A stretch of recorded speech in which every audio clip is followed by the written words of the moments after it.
Gruda, një muzikant i shuam, një njeri i rrallë, në fushën e letërsisë dhe arteve, ka krijues që ne i kujtojmë sidomos për vepra që na kanë lënë, kjo sepse në një farë mënyre ata përkujtojnë edhe vetveten në përvjetorit e veprave ose të jetës së tyre.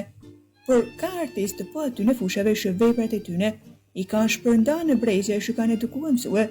Praktikisht, veprat e tyre jetojnë ndër njerëz, në shije, dijet e në qëndrimet e tyre dhe për këtë ata u janë për jetë mirënjohës. Këta artistë janë edhe më të sakrifikuemit, të vetë sakrifikuemit, mbasi të gjithë kohën ata ja kushtuan të tjerëve. Ndër këta njerëz ka edhe modesti të madhe, ndryshe nga krijuesit, pra nga kategoria e para artistëve, ku modestia nuk ndodhet me bodek. Asnjë keq kuptim, rrofshin krijuesit. Pa ata, arti do të ishte një klishe pa jetë, pa ngjyrë, një amulli. Ndaj edhe ne në vlerësim të tyre nuk gjykojmë as shumë për jetën e tyre, e cila ndonjëherë madje nuk ka shën krejt shembullore, por është gjithashtu e vërtetë se shpesh përmendorja që ne u ngrejmë atyre e ban të lampa të drejtë në hija kategorinë tjetër të artistëve që krijojnë, por në një mënyrë tjetër krijojnë shije, rrisin aftësi, talente. Vepra e tyre nuk gjendet në biblioteka, por është ngolitur në kujtesë, e mbetet e dhuruar ndër breze edhe kur autori nuk është më anjet. Këto reflektime më erdhën kur po mendoja të shkruaja për muzikantin e shuam Zef Gruda, një figurë e mrekullueshme që la gjurmë në zhvillimin e muzikës shqiptare në vitet 40 deri 80, e nga ku të ri të kohës sotme mund të mësojnë shumë. Një fragment nga një shkrim i shkurtër i disa viteve më parë i studiuesit Robert Prendushi për Zef Grudën. Zef Gruda, instrumentist, kompozitor dhe drejtues orkestre, lindi në Shkodër me 8 prill të vitit 1926.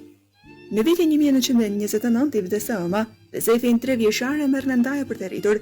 Jetimi që në vogli i shfashi prijerit e tij për muzikë, të cilin e zhvilloi më tej kur u rrit dhe u regjistrua në gjimnazin Franciscan Illyricum, ku mësoi si shumë shok të tij muzikantë të përmendur shkodran, instrumente muzikë nga At Martin Gjoka, që në bankat e shkollës aktivizohej si klarinetist në bandën që drejtonte Prenk Jakova. Në vitin 1939-1942, gjithnjë si klarinetist, e shohim në bandën muzikore të qytetit të Shkodrës të drejtuar nga Zef Kurti.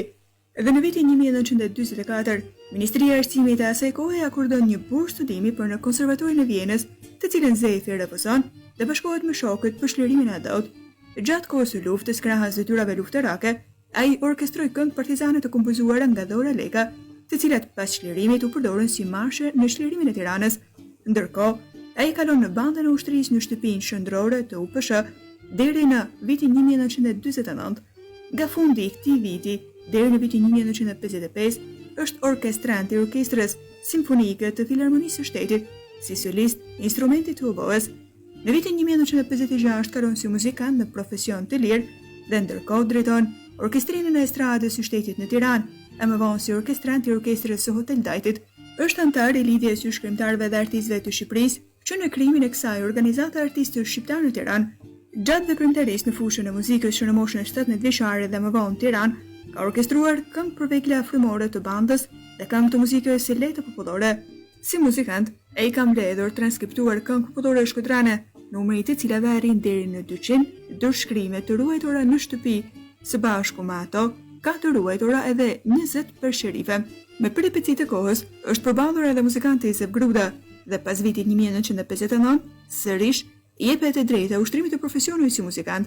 Një vit punon edhe në Shtëpinë e Kulturës së Durrësit dhe më pas në vitin 1961 rikthehet sërish në Shkodër.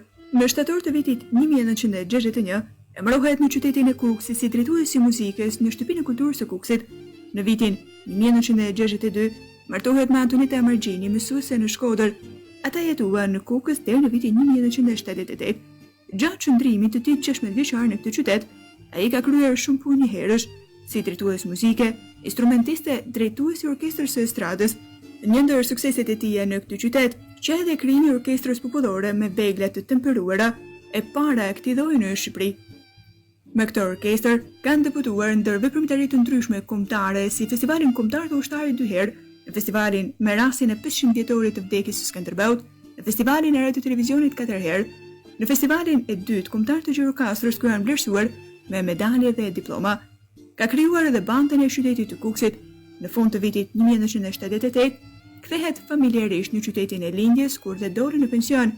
Nga krijimtaria e Zefit, këngën për qytetin e ri të Kukësit, Amadorën Cuç Lumjane, Malli, Maqoku dhe Shënushi këngë për fëmijë, gjeologëve të rinj e tjerë, punime të ndryshme muzikore, suite vallesh lumjane, suite vallesh kosovare, more djalë Jezit, Petrit, buqet këngë lumjane, lute shikun, mori cuc me majfest të sarit, do të dalë në stan, na ushëm tufa, cen më gjunit, Bajram Curi i ri, shka po duhet mendili kosovare, prej podrine na vjen haberi kosovare, këngë për Skënderbeun kosovare, T'fala Katundit Arbëreshe.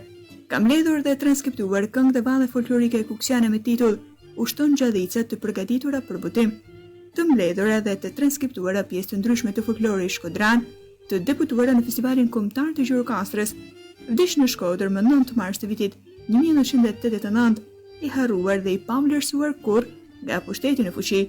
Pas vdekjes në vitin 1999, është vlerësuar nga presidenti i Republikës së kohës me titullin e lartë artisti i popullit. Nga Bashkia e Shkodrës qytetar nderi, nga Bashkia e Kukësit i është dhënë titulli personalitet i shuar i artit dhe i kulturës. Kënga dhe këngëtarë shkodran, Ferit Bala.